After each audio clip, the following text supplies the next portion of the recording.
It is now my great privilege and high honor to be the first person to officially introduce the 46th President of the United States, Joseph R. Biden, Jr.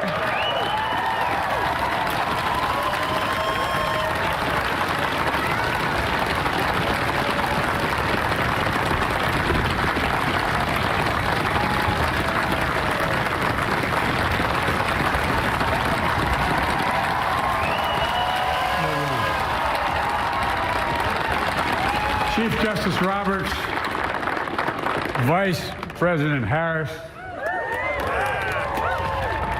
Speaker Pelosi, Leader Schumer, Leader McConnell, Vice President Pence, and my distinguished guests, my fellow Americans. This is America's day. This is democracy's day, a day of history and hope, of renewal and resolve.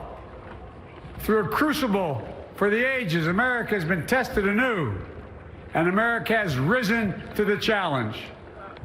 Today, we celebrate the triumph not of a candidate, but of a cause, the cause of democracy. The people, the will of the people has been heard, and the will of the people has been heeded. We've learned again that democracy is precious. Democracy is fragile. And at this hour, my friends, democracy has prevailed. So now, on this hallowed ground where just a few days ago, violence sought to shake the Capitol's very foundation, we come together as one nation, under God, indivisible, to carry out the peaceful transfer of power as we have for more than 2 centuries. As we look ahead in our uniquely American way, restless, bold, optimistic, and set our sights on the nation we know we can be and we must be. I thank my predecessors of both parties for their presence here today. I thank them from the bottom of my heart. And I know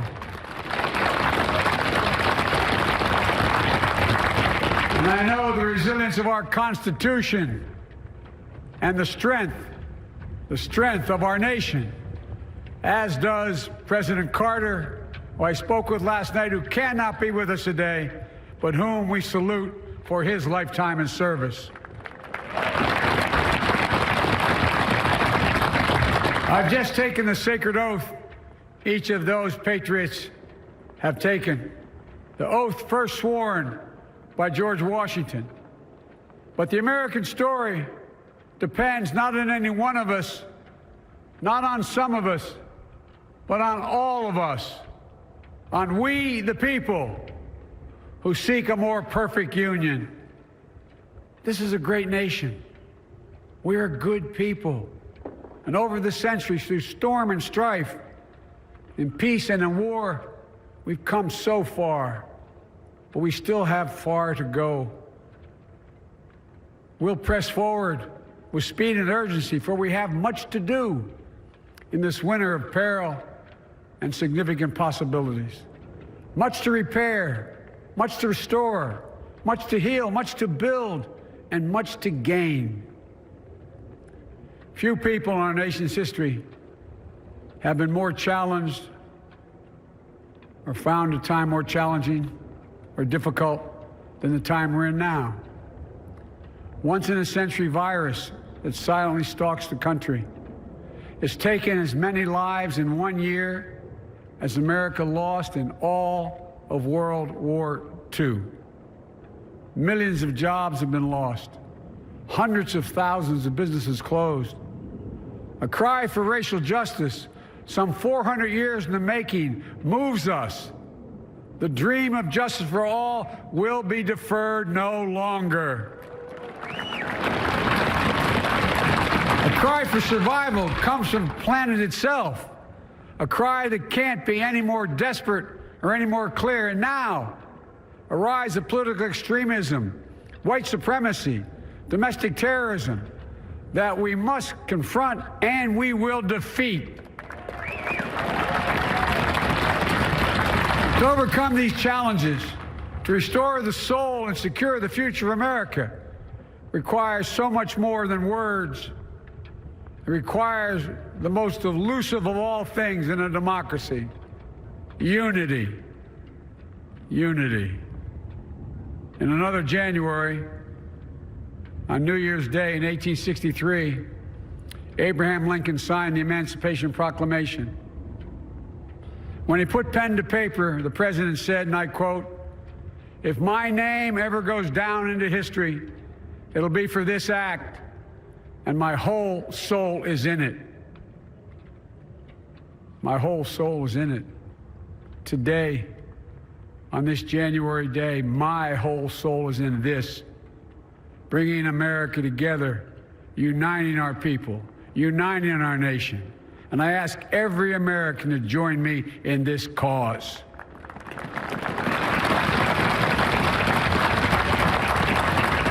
Uniting to fight the foes we face: anger, resentment and hatred, extremism, lawlessness, violence, disease, joblessness, and hopelessness. With unity, we can do great things, important things. We can right wrongs. We can put people to work in good jobs. We can teach our children in safe schools. We can overcome the deadly virus. We can reward work and rebuild the middle class and make health care secure for all. We can deliver racial justice, and we can make America once again the leading force for good in the world. I know speaking of unity can sound to some like a foolish fantasy these days. I know the forces that divide us are deep and they are real. But I also know they are not new. Our history has been a constant struggle between the American ideal that we're all are created equal and the harsh, ugly reality that racism, nativism, fear, demonization have long torn us apart. The battle is perennial, and victory is never assured. Through Civil War, the Great Depression, World War, 9/11, through struggle, sacrifice, and setbacks, our better angels have always prevailed. In each of these moments, enough of us have come together to carry all of us forward. And we can do that now. History, faith, and reason show the way of unity. We can see each other not as adversaries, but as neighbors. We can treat each other with dignity and respect. We can join forces, stop the shouting, and lower the temperature. For without unity, there is no peace, only bitterness and fury. No progress, only exhausting outrage. No nation, only a state of chaos. This is our historic moment of crisis and challenge, and unity is the path forward. And we must meet this moment as the United States of America. If we do that, I guarantee you we will not fail. We have never, ever, ever, ever failed in America when we've acted together. And so today, at this time, in this place, let's start afresh, all of us. Let's begin to listen to one another again, hear one another, see one another, show respect to one another. Politics doesn't have to be a raging fire, destroying everything in its path. Every disagreement doesn't have to be a cause for total war. And we must reject the culture in which facts themselves are manipulated and even manufactured.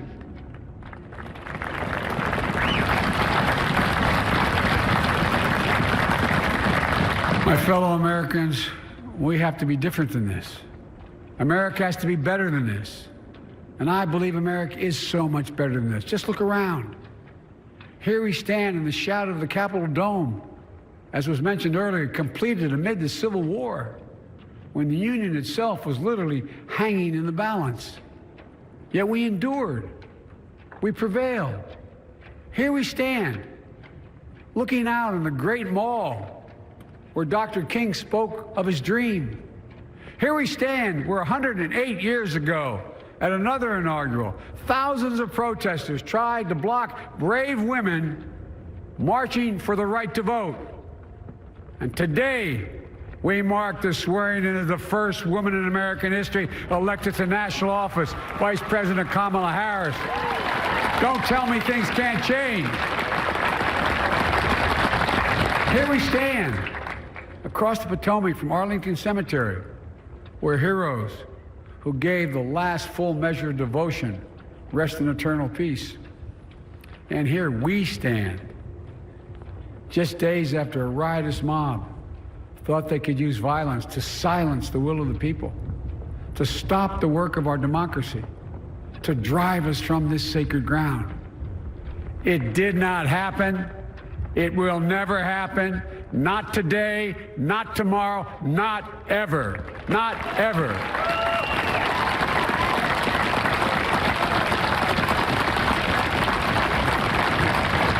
To all those who supported our campaign, I'm humbled by the faith you've placed in us. To all those who did not support us, let me say this. Hear me out as we move forward. Take a measure of me and my heart. And if you still disagree, so be it. That's democracy. That's America. The right to dissent peaceably within the guardrails of our republic is perhaps this nation's greatest strength. Yet hear me clearly. Disagreement must not lead to disunion. And I pledge this to you. I will be a president for all Americans. All Americans. And I promise you, I will fight as hard for those who did not support me as for those who did.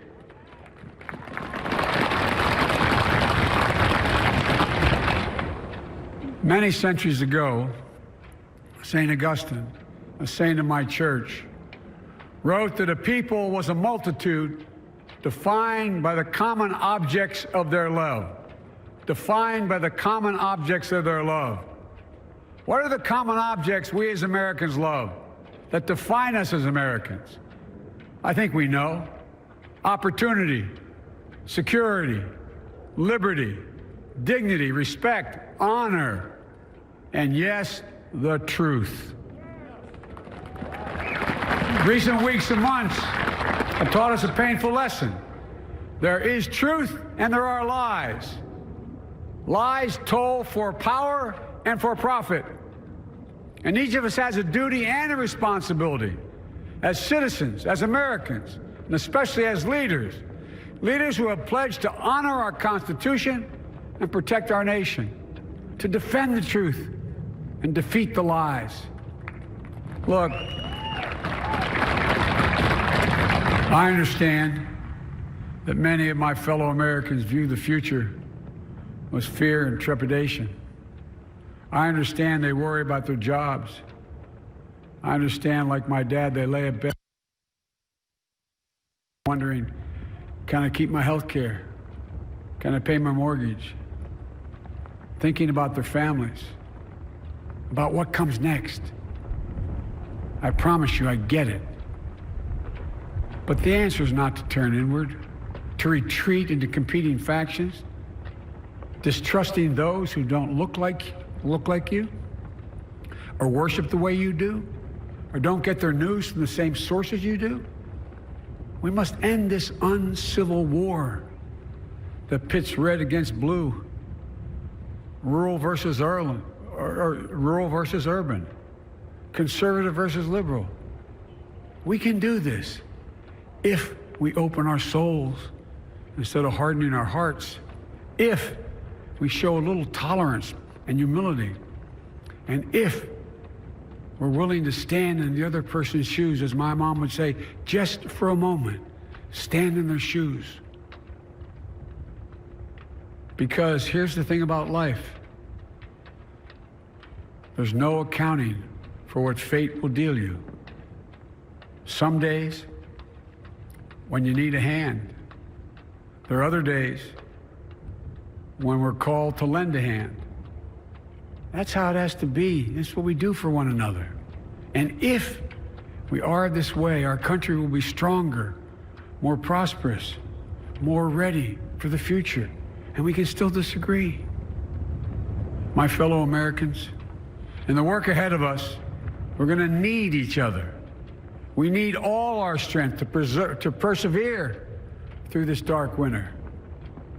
We're entering what may be the toughest and deadliest period of the virus. We must set aside politics and finally face this pandemic as one nation.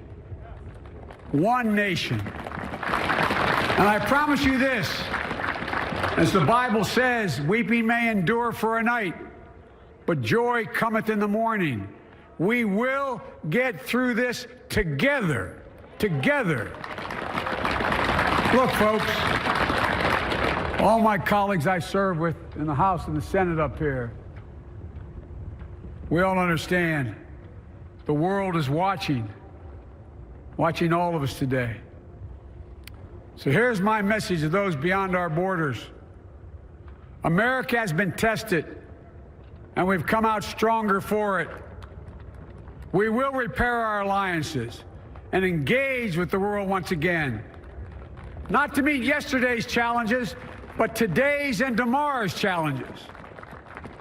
And we'll lead not merely by the example of our power, but by the power of our example.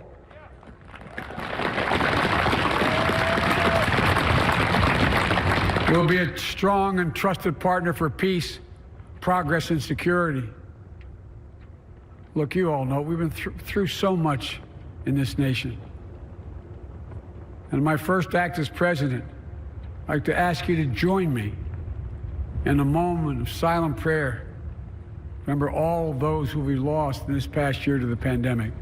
Those 400,000 fellow Americans, moms, dads, husbands, wives, sons, daughters, friends, neighbors, and co-workers. We'll honor them by becoming the people and the nation we know we can and should be. So I ask you, let's say a silent prayer for those who've lost their lives and those left behind, and for our country.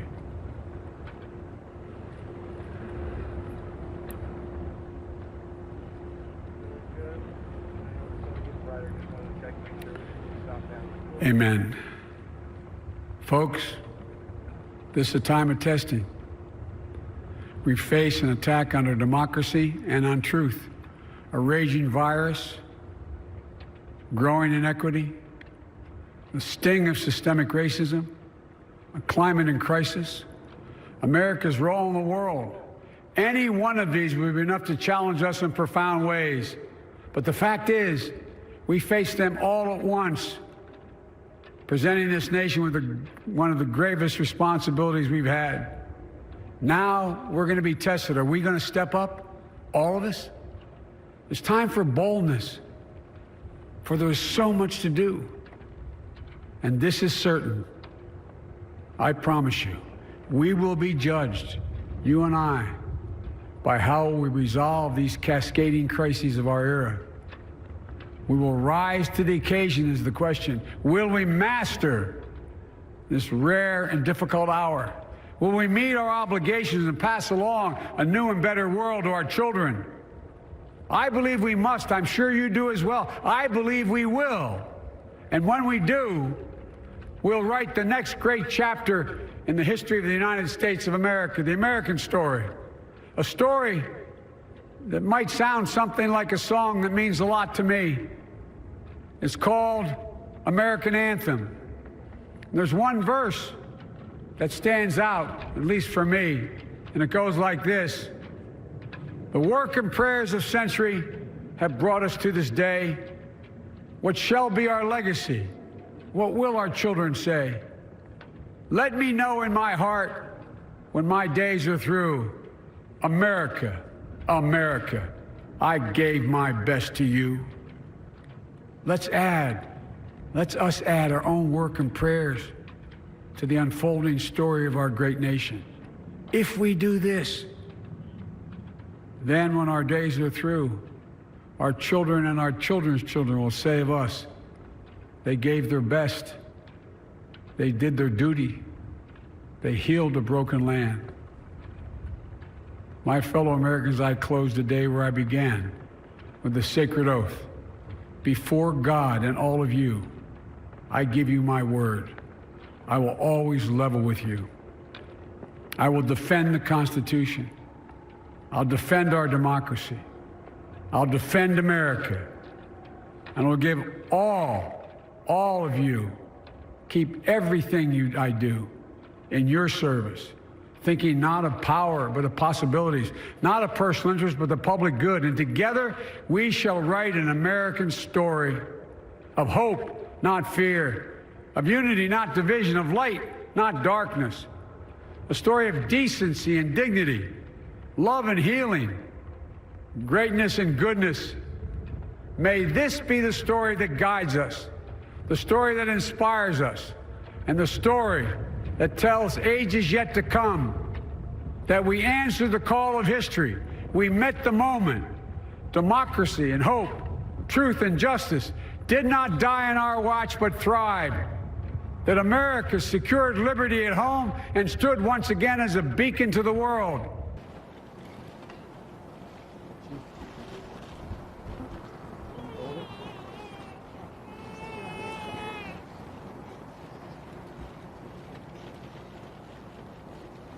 Please raise your right hand and repeat after me.